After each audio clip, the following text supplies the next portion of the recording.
Good morning বন্ধুরা, তোমরা সবাই কেমন আছো? আশা করি তোমরা সবাই খুব খুব ভালো আছো, আর আমিও ভালো আছি। Welcome to a brand new blog. দেখো, সকালবেলা উঠেই আমাদের প্রতিনিয়ত যে কাজগুলো করতে হয় তার মধ্যে একটা কাজ হচ্ছে এই বিছানা তোলা।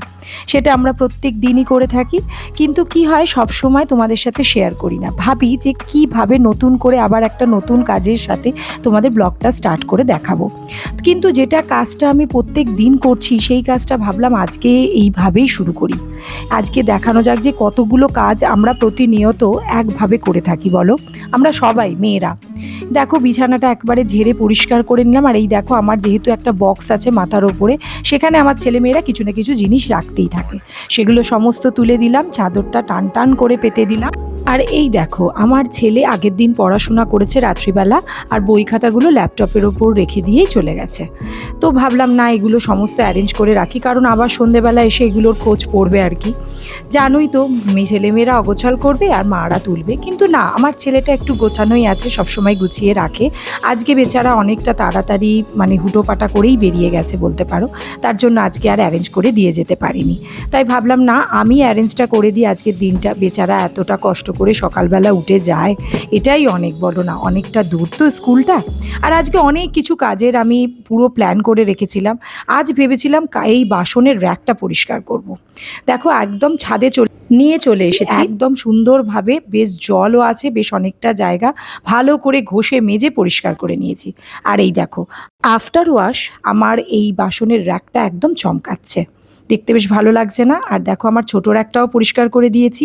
এই রকমভাবে সুন্দর করে গুছিয়ে রাখতে দেখতেও বেশ ভালো লাগে, আর গুছিয়ে রাখতেও বেশ ভালো লাগে। রান্নাঘরটার একটা আলাদা সৌন্দর্য খোলে। গুড আফটারনুন বন্ধুরা, কারণ আজকে শনিবার, তো ভাবলাম আজকে একটু কাজের প্রেশারটা কম আছে। দুপুরে লাঞ্চে আজকে কি কি হয়েছে সেগুলো তোমাদের সাথে একটু শেয়ার করি। আজকে দুপুরের লাঞ্চে আছে ভাত, এদিকে রয়েছে বটবটি আলু দিয়ে পোস্ত দিয়ে ভাজা, এখানে রয়েছে ডাল, মুগের ডাল, ধনেপাতা কাঁচা লঙ্কা দিয়ে, এখানে রয়েছে কাঁচকলা ভাতে, আর এই দিকে রয়েছে আলু পোস্ত, আর এখানে রয়েছে শশা।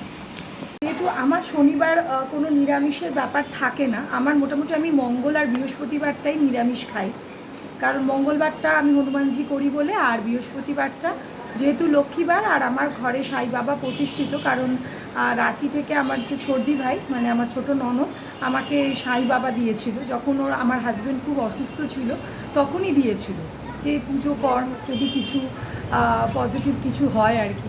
তো শুরু করেছিলাম তখন থেকে, তো তার সেই থেকে চলেই আসছে, কারণ বৃহস্পতিবার করে যেহেতু সাই বাবার পুজো করি, তাই জন্য ওই দিনটা নিরামিষ খাওয়ার চেষ্টা করি। আর আজকে মা বাবা যেহেতু আছে, কালকে বাবা মা চলে যাবে, তো বাবা মা যেহেতু রয়েছে তাই জন্য মা আমার শনিবারটা নিরামিষ খায়, তাই জন্য আজকে নিরামিষ করেছি। ছোলেই পোস্ত ডাল এগুলো তো থাকে, তো আজকে এই নিরামিষই রান্না হয়েছে আমাদের, আজকে এটা খাবো। আর বিকেলবেলা একটু বেরোবো, তখন তোমাদের সাথে আবার কথা বলছি। মোটামুটি রেডি হয়ে গেছি, তোমাদের বললাম যে বিকেলে একটু বেরোবো। দেখতেই পাচ্ছ এই ড্রেসটা মা, আগের বারে তোমাদের বলেছিলাম যে আমার বার্থডের সময় যে মা একটা ড্রেস দিয়েছিল, কিন্তু সেটা ছোট হয়েছে, তো সেটা আমি এক্সচেঞ্জের জন্য পাঠিয়েছিলাম, তো এক্সচেঞ্জ করে মা নিয়ে এসেছে। এবারে এই কুর্তিটা নিয়ে এসেছে, দেখো এই কালারটা খুব সুন্দর একটা কালার, মেরুন আর অরেঞ্জের এরকম কাপড়টা, আর পুরো রেয়ন কাপড়ের, রেয়ন মেটেরিয়াল, তো খুব সুন্দর। এই জামাটা পরেও বেশ আরাম হচ্ছে, তো ভাবলাম আজকে যখন নতুন পেয়েছি, আমার তো জানো যেটা নতুন দেখি সেটা ঝট করে যতক্ষণ না ভাঙছে আমার যেন তর্স হয় না, তো ভাবলাম এটাই ভেঙে নিই। মোটামুটি সেজে গুজে তৈরি হয়ে গেছি, আর সন্ধে জেলে দিয়েছি, দিয়ে এবার আমরা সবাই মিলে বেরোচ্ছি। এদিকে মাও রেডি হয়ে গেছে, এই ড্রেসটা পরেছে মা, আছে মেয়েও রেডি, ছেলে নেমে গেছে বাবার সাথে, নিচে গিয়ে গাড়িটা বার করছে, আর আমরা এখন রেডি, চলো বেরোনো যাক। করেছি সবাই মিলে, এই যে ছেলে, সবাই একসাথে আমরা চারজনে এখানে বসেছি। এখন বড় হয়ে গেছে না ছেলে, তো ছেলেকে কোলে নিয়েই বসেছি, আর মেয়ে সামনে বসে গেছে এই যে। তো চলো ওখানে গিয়ে তারপর অন করবো আবার ভিডিও। গাড়ি পার্ক করে দিয়েছি, এবার চলো ভেতরে যাওয়া যায়। সাউথ সিটিতে ঢুকেই দেখো একদম সুন্দর, নিচটা এত সুন্দর ভাবে সাজাচ্ছে, মানে যেহেতু নববর্ষ আসছে তাই জন্য ওরা একটা কিছু তৈরি করার চেষ্টা করছে আর কি। এখানে এলেই জানো তো মনটা বেশ ভালো হয়ে যায়, লোকজন দেখে আমার তো বেশ ভালো লাগে।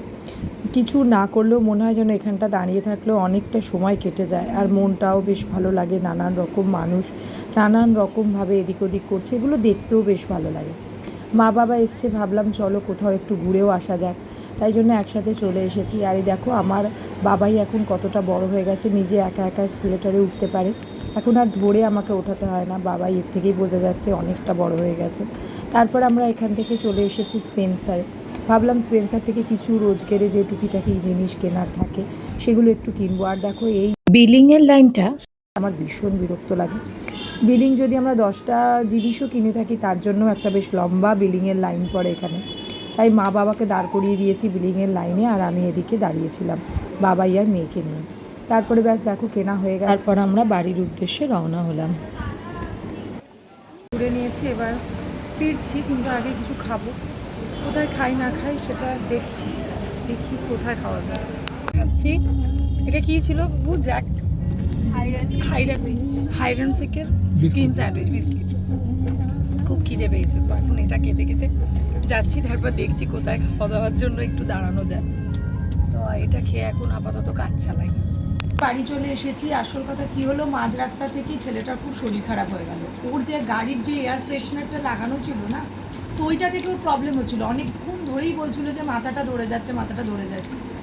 তো কি ব্যাপারটা হলো বুঝতে পারলাম, নিজেই খুলতে দিল না এয়ার ফ্রেশনারটা, বললো থাক কোনো অসুবিধা নেই। কিন্তু আসার সময় অর্ধেক রাস্তা থেকে প্রচণ্ড মাথা ব্যথা। তো তার জন্য আর আমরা কোথাও ভেবেছিলাম একটু কোনো একটা ছোটোখাটো রেস্টুরেন্টে গিয়ে একটু খাবো, কিন্তু সেটা তো আর হলো না। ওর এতটাই শরীরটা খারাপ হয়ে গেল, বাড়ি ফিরে আসাটাই মনে হলো শ্রেয়। তাই জন্য আমরা আবার ব্যাক করলাম। তো ব্যাক করার পথে আসার পথে কিছু খাবার কিনে নিয়েছি, কারণ এখন এত রাত্রে আবার খাবার করাটা একটু হয়ে যায়। তো আমাদের জন্য এই যে নিয়ে নিয়েছি রোল, তা আমি খেতে শুরু করে দিয়েছি। আমার মনেই ছিল না যে ব্লগ করতে হবে, হট করে খুলে ভাবলাম না একটু তোমাদের সাথে শেয়ার করে দিই। তো চিকেন রোল নিয়ে নিয়েছিলাম আমার জন্য, আর মেয়ের জন্য নিয়েছি এই যে ফ্রাইড রাইস, মানে এগ ফ্রাইড রাইস আর চিলি পনির, এই নিয়ে নিলাম। আর ছেলেকে আজকে কিচ্ছু দেবো না, ভাত রয়েছে, একটু আলু ভাতে করে দিয়েছি ওর জন্য, আলু ভাতে আর ভাতও আজকে খাবে। ফ্রাইড রাইস আর পনির রাখা রয়েছে, যদি ও বেটার ফিল করে তো কালকে দুপুরবেলা ওকে আমি দিব। তো এখন খেয়ে নিয়ে ওকে এখন একটুখানি খাইয়ে দাইয়ে শোয়ানোর চেষ্টা করি, কারণ শরীরটা খারাপ, তো একটু ঘুমোলে আমার মনে হয় ওর শরীরটা ঠিকঠাক হবে। আমি সাউথ সিটি থেকে কী কী কিনলাম তোমাদের সাথে একটু শেয়ার করে দিই। এই একটা কাপ কিনেছি, একটা কাপ আমার ভেঙে গেছিলো, সেটের কাপ, তো তার জন্য এটা কিনেছি। এগুলো 49 করে নিল, অফারে দেয় এগুলো মোটামুটি। এই একটা কাপ নিলাম। এখানে একটা গুড নাইটের তেল দেখলাম, দুটো তেল দিচ্ছে 160, তো এটা দেখলাম মেশিন সমেত দিচ্ছে ওটা 179। তো এটা কেনাটাই বেটার, তাই জন্য আবার একটা মেশিন আর দুটো অয়েল নিয়ে নিয়েছি গুড নাইটের। আর নিয়েছি একটা আচার, মিক্সড পিকল, এটা একটা নিয়েছি।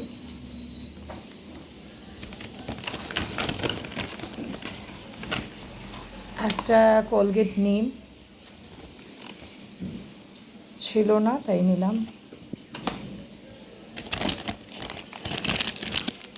একটা পেন নিয়েছি, কারণ এখন না ছেলে নতুন পেনে স্টার্ট করেছে না, তো ওই গ্রিপওয়ালা পেনগুলো জন্য বেটার হবে, ওই জন্য একটা গ্রিপওয়ালা পেন, এটা সেটে আছে, একটা 1 পিস 10 রুপিস করে, তো এখানে 5খানা আছে, তাই জন্য 50 রুপিসে 5টা পেন। এই একটা পেনের সেট নিয়েছি। এটা আমার মেয়ে নিয়েছে, ওই স্টিক করে লাগানো আর কি, যেগুলো স্টিক পেপার, যেগুলো ডায়েরিতে লাগিয়ে রাখে না, স্টিকি নোটপ্যাড, এইগুলো একটা নিয়েছি, মেয়ের লাগবে বলে মেয়ে নিয়েছে।